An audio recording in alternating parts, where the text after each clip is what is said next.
जैसा कि तुम यहाँ पर देख सकते हो, ये सेम लॉजिक गेट का क्वेश्चन नीट में 2 बार आ चुका है और यहाँ पर एक सेम सेमीकंडक्टर का क्वेश्चन नीट में 3 बार रिपीट हो चुका है। तो सोच लो कि ये दोनों टॉपिक कितना ज्यादा इंपॉर्टेंट है और नीट में से कितने ज्यादा क्वेश्चंस आते हैं। और इस वीडियो में मैंने इन्हीं सारे टॉपिक को कवर किया है, जैसा तुम यहाँ पे देख सकते हो, विथ उनके क्वेश्चंस भी, जिससे तुम नीट 2025 के फिजिक्स में एक बहुत ही अच्छा स्कोर कर सकते हो अगर तुमने अभी तक फिजिक्स में कुछ भी नहीं पढ़ा है तब भी। तो hey everyone, once again welcome back to my channel. This is Harshad Kumar, a third year MBBS student at All India Institute of Medical Sciences Raebareli. और आज की वीडियो में हम लोग बात करने वाले फिजिक्स के मोस्ट इंपॉर्टेंट 30 टॉपिक्स, क्योंकि चैप्टर सभी को बताते हैं यूट्यूब पे कि ये चैप्टर इंपॉर्टेंट है, लेकिन पूरा चैप्टर पढ़ना पॉसिबल नहीं हो पाता है क्योंकि टाइम बहुत ही कम है। तो तुम्हें कुछ सिलेक्टिव टॉपिक्स को पढ़ना पड़ेगा और उसके साथ उसके क्वेश्चंस को ही प्रैक्टिस करनी पड़ेगी, जिससे तुम नीट 2025 में काफी अच्छा स्कोर कर सकते हो अगर तुमने कुछ नहीं पढ़ा है तब भी। अगर तुम अभी 0 पढ़ो ना तो इसको तुम फॉलो करने के बाद 120 प्लस तो बहुत ही आसानी से स्कोर कर लोगे। और अगर तुम थोड़ा और अच्छे से प्रिपेयर करते हो और अगर या फिर तुमने पहले से कुछ टॉपिक्स पढ़ रखे हैं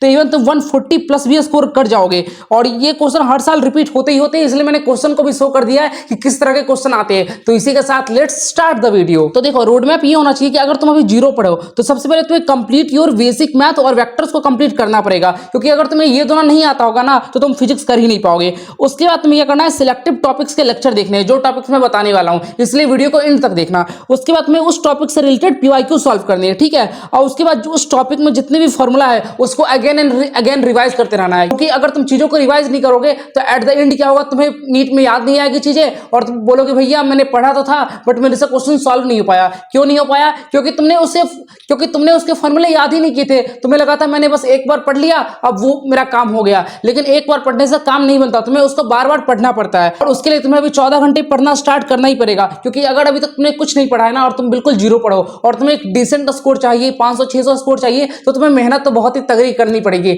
ये तुम नहीं सोच सकते कि भैया मैं मेहनत भी कम कर लूं और मेरे मार्क्स भी आ जाए, ऐसा पॉसिबल नहीं है। हाँ, स्मार्ट वर्क हम करेंगे यहाँ पर, लेकिन स्मार्ट वर्क के साथ हार्ड वर्क भी तुम्हें करना पड़ेगा। ऐसा नहीं है कि केवल स्मार्ट वर्क से सिलेक्शन हो जाएगा, समझ रहे हो ना चीजों को। अब बात करते हैं कि टॉपिक्स की लिस्ट क्या है। तो पहला आता है टॉपिक तुम्हारा डायमेंशनल एनालिसिस एंड उसकी एप्लीकेशन। इससे 2 क्वेश्चन नीट में आ जाते हैं और बहुत सारे स्टूडेंट इसको इग्नोर करके जाते हैं। दूसरा इंस्ट्रूमेंट, स्क्रू गेज और वर्नियर कैलिपर, इससे भी एक क्वेश्चन आ जाते हैं।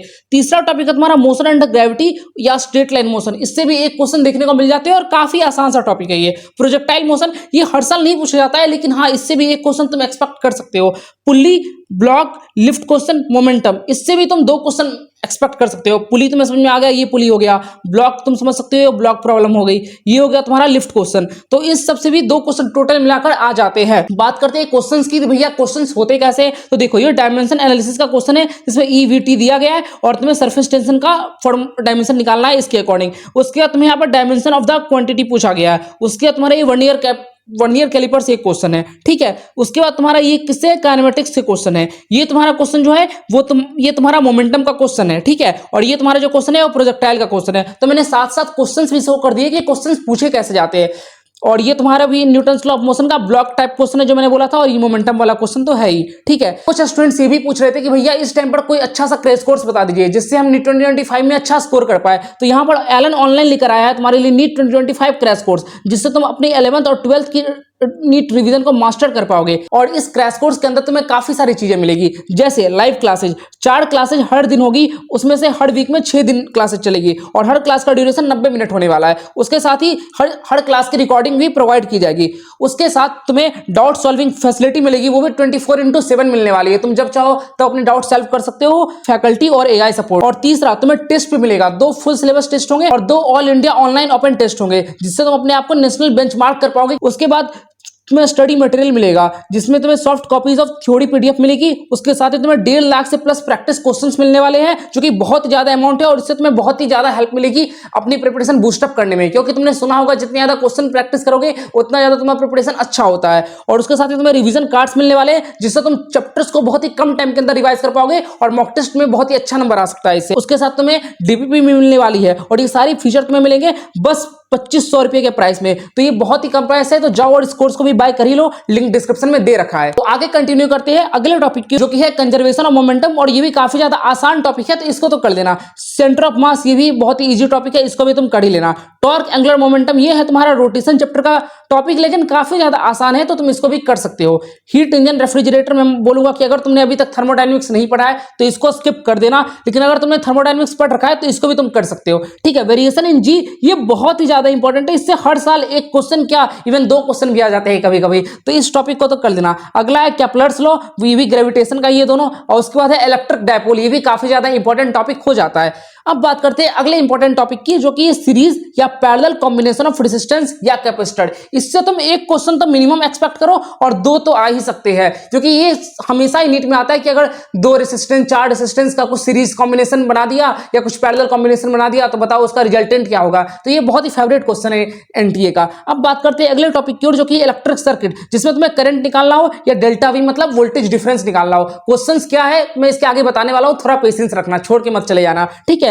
अब बात करते हैं अगले टॉपिक की ओर, जो कि इलेक्ट्रिक फील्ड या ग्रेविटेशनल फील्ड या पोटेंशियल से रिलेटेड जो भी ग्राफ होते हैं। ग्राफ नीट एग्जाम में काफी बार आते हैं और ये एनटीए का एक फेवरेट एस्पेक्ट रहा है हमेशा से कि ग्राफ्स पूछना, क्योंकि बायो वाले स्टूडेंट्स को हमेशा इससे ही मैथ में डर लगता है। तो तुम क्या कर सकते हो, एज सच ग्राफ को याद कर लेना, क्योंकि अगर तुम अभी प्रिपरेशन स्टार्ट कर रहे हो तो ऐसा तो होगा नहीं कि तुम बिल्कुल समझने पड़ जाओगे, तुम्हें समझ में नहीं आने वाला, तो एटलीस्ट तुम याद कर ही लेना उस चीज को। उसके बाद एसटीएम का एक क्वेश्चन जो काफी इंपॉर्टेंट होता है, एसटीएम का इक्वेशन, जिससे तुम्हें टाइम पूछा जाता है, एवरेज वेलोसिटी पूछी जाती है या फ्रीक्वेंसी पूछी जाती है। तो ये तुम आराम से आधे से एक घंटे के अंदर इसको पढ़ सकते हो और इससे भी एक क्वेश्चन फिक्स्ड ही रहता है, ठीक है।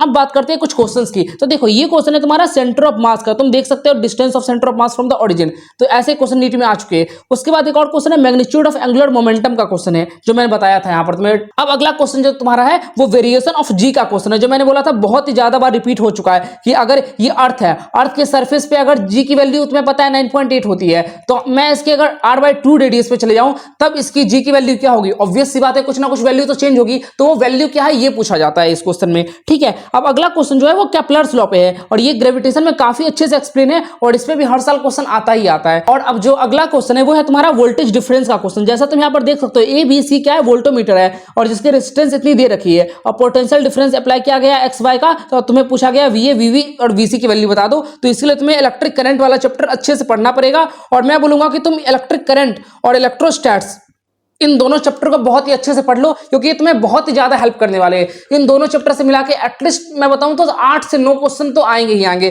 तो इन दोनों चैप्टर को तो कभी भी मत छोड़ना, हर एक टॉपिक इसके कर ही लेना अगर हो सके तो। अब बात करते हैं अगले क्वेश्चन की ओर, जो कि है रेसिस्टेंस का क्वेश्चन और ये मतलब सीरीज कॉम्बिनेशन में लगा हुआ है, तो पूछा गया कि कितना ओम होगा, तो इसको भी तुम देख लेना एक बार। अब बात करते हैं नेक्स्ट क्वेश्चन की ओर, जो कि है तुम्हारा डायपोल का क्वेश्चन, जो कि काफी ज्यादा इंपॉर्टेंट टॉपिक हो जाता है जैसा मैंने तुम्हें बताया था। और यहाँ पे डायपोल की क्या पूछी गई है, पोटेंशियल एनर्जी एंड टॉर्क पूछा गया है। तो ये ऐसा डायरेक्ट फॉर्मूला होता है इसका, अगर तुम्हें याद रहेगा तो तुम इस क्वेश्चन को भी आराम से सॉल्व कर लोगे। इन सब क्वेश्चन में तुम्हें एक बात कॉमन दिख रही होगी कि तुम्हें कुछ एक्स्ट्रा कॉन्सेप्ट नहीं लगाना पड़ रहा, तुम्हें कुछ सोचना नहीं पड़ रहा कि भैया इसमें मैं बहुत ज्यादा सोचूं, बहुत ज्यादा स्टेप्स लग रहा है, नहीं, बहुत ही simple and to the point question है। अगर तुम्हें आता है, अगर तुम्हें फॉर्मूला आता है तो तुम इन सारे क्वेश्चन का आंसर तुरंत कर दोगे और यही चीज नीट एग्जाम में मायने रखती है। तुम लोग फिजिक्स से इतना ज्यादा डरते हो कि भैया मेरे से फिजिक्स सॉल्व नहीं हो रही, पता नहीं कितना डिफिकल्ट कॉन्सेप्ट है। अरे कंसेप्ट का क्या करना है यार, तुम्हें क्या करना है, क्वेश्चंस देखना है, किस क्वेश्चन में कौन सा फॉर्मूला लगेगा वो देखना है और उस फॉर्मूला का एप्लीकेशन सीखना है। और यही मैं फिजिक्स 360 वीडियो जो लाने वाला हूं उसके अंदर एक्सप्लेन करूंगा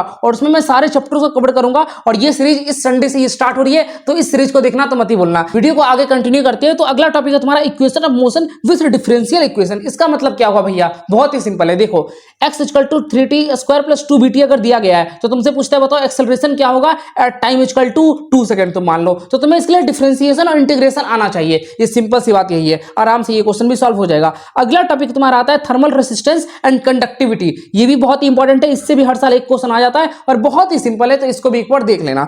अब आता है केटीजी का VRMS और Vmax वाला, ये भी इसके लिए बस तुम्हें फॉर्मूला याद होना चाहिए और अगर तुम्हें फॉर्मूला याद होगा तो तुम देख सकते हो कितना सिंपल क्वेश्चन है, तुम इसको भी आराम से सॉल्व कर जाओगे, ठीक है। अब बात करते हैं अगले टॉपिक की ओर, जो कि है तुम्हारा graphs and laws of thermodynamics.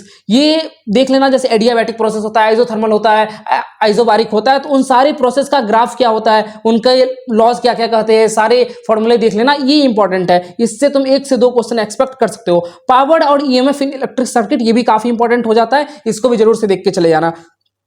Prism ऐसा टॉपिक है जिससे हर साल एक क्वेश्चन फिक्स है, तो इसको तो पक्का से देख के जाना और इससे मैं मान के चलता हूं कि तुम 2 क्वेश्चन एक्सपेक्ट कर सकते हो और बहुत ही आसान होता है। जैसा एक क्वेश्चन तुम यहां पर देख सकते हो और प्रिज्म से काफी बार क्वेश्चन रिपीट हो जाते हैं, तो प्रिज्म के केस में पीवाईक्यू करना बहुत ही इंपॉर्टेंट हो जाता है। अगला है तुम्हारा लेंस मेकर फॉर्मूला, तुम लोग को पता ही है, रे ऑप्टिक्स में सबसे इंपॉर्टेंट यही होता है। बात करते हैं अगले टॉपिक की और जो कि है YDSE young double slit experiment. ये है तुम्हारा वेव ऑप्टिक्स का टॉपिक और ये एकमात्र टॉपिक है वेव ऑप्टिक्स का जो तुम्हें पढ़ना होता है, बाकी सारा तुम छोड़ भी दोगे तो उतना फर्क नहीं पड़ता, लेकिन YDSE तुम्हें आना ही आना चाहिए क्योंकि इससे 1 से 2 क्वेश्चन आते ही है। अब अगला टॉपिक है magnetic field due to current carrying loop या फिर सोलेनॉइड या टोरॉइड। ये भी काफी इंपॉर्टेंट हो जाता है बट उतना भी इंपॉर्टेंट नहीं है, तुम इसको स्किप कर सकते हो बट हाँ क्वेश्चन आ सकते हैं। अब अगला आता है टॉपिक लॉजिक गेट, जो मैं वीडियो के स्टार्टिंग में बता रहा था। इससे हर साल 2 क्वेश्चन तो आ ही जाते हैं यार, तो इसको अच्छे से कर लेना। और ये ऐसा है ना कि तुम आराम से इसको 1 से 2 घंटे के अंदर कंप्लीट कर लोगे। इसमें बेसिक कॉमन सेंस लगता है, अगर तुम्हारे पास कॉमन सेंस है तो तुम इस क्वेश्चन को 30 सेकंड के अंदर सॉल्व कर लोगे, वरना क्वेश्चन सॉल्व ही नहीं हो पाएगा। तो समझ रहे हो, ये हो गया लॉजिक गेट का क्वेश्चन। अगला टॉपिक है तुम्हारा पीएन सेमीकंडक्टर का, जिससे हर साल 2 से 3 क्वेश्चन आ जाते हैं। ये तो तुम एक क्वेश्चन देख रहे होगे। इस सेमीकंडक्टर से थ्योरेटिकल क्वेश्चन भी काफी ज्यादा बनते हैं, तो इसलिए उसको देखना ही बहुत ही जरूरी है। तो सेमीकंडक्टर के लिए तुम एनसीईआरटी भी पढ़ सकते हो। अब बात करते हैं अगले टॉपिक की और जो कि है रेडियो एक्टिव डीके। पर मान के चलो कोई न्यूक्लियस है, वो न्यूक्लियस डीके कर गया 2-3 पार्ट में, तो बताओ उसका क्या बॉन्ड एनर्जी, क्या उसका बाइंडिंग एनर्जी होगा, क्या उसका मास होगा, तो वो सब चीज इसमें पूछी जाती है, तो इसको एक बार देख लेना। और या फिर न्यूक्लियस और रेडियस का जो रिलेशन होता है वो किस तरह से होता है, इसकी भी एक फॉर्मूला होती है, उसको ही पढ़ लेना। अगले टॉपिक की बात करें जो है डिस्प्लेसमेंट करंट, जो कि होता है ईएमडब्ल्यू वाले चैप्टर में। इससे भी हर साल एक क्वेश्चन आ जाता है और बहुत ही सिंपल है, तो इसको भी जाकर एक बार पढ़ लेना। और डी ब्रोगली हाइपोथेसिस, ये तुमने केमिस्ट्री में भी पढ़ रखा होगा, आई थिंक एटॉमिक स्ट्रक्चर वाले चैप्टर में आता है, तो इसको भी एक बार देख लेना। तो ये हो गए तुम्हारे फिजिक्स के 30 टॉपिक, जिससे हर साल क्वेश्चन आते ही आते हैं। तो एटलीस्ट इन टॉपिक को अच्छे से स्ट्रॉन्ग कर लेना और कुछ चैप्टर जो मैंने बीच में बताए थे उन चैप्टर को भी अच्छे से देख लेना। और अगर तुम ये सब कर लेते हो तो कांग्रेट्स, तुम्हारे फिजिक्स में एटलीस्ट 120 प्लस तो आ ही जाएंगे। तो इसी के साथ इस वीडियो को समाप्त करते हैं। आई होप कि तुम्हें इस वीडियो को बहुत कुछ सीखने को मिला होगा। तो चैनल को सब्सक्राइब और वीडियो को लाइक कर देना और शेयर भी कर देना, और टेलीग्राम ग्रुप भी ज्वाइन कर सकते हो, जो कि डिस्क्रिप्शन में लिंक दे रखा है मैंने। तब तक के लिए पढ़ते रहो, मचाते रहो। Love you all, bye bye.